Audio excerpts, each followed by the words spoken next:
today we'll talk about how can you change your name on your BooKmate app. So you just follow these ways, then it's going to work with you.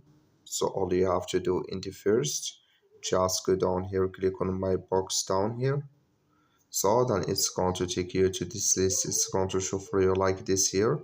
Just go above this sign, click on it. So then it's going to take you to this list. You just click here on your profile. Then it's going to take you to this list here. Click on this sign.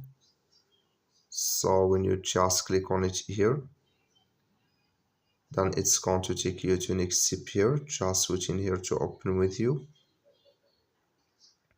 So then you will find here name, and there can you change your name here. So that's all you have to do. So when you change it, so you just scrolling down here. So I have no saved, so can you just change it here on this list. That's all. Thank you for watching. Don't forget to support us by liking, subscribe.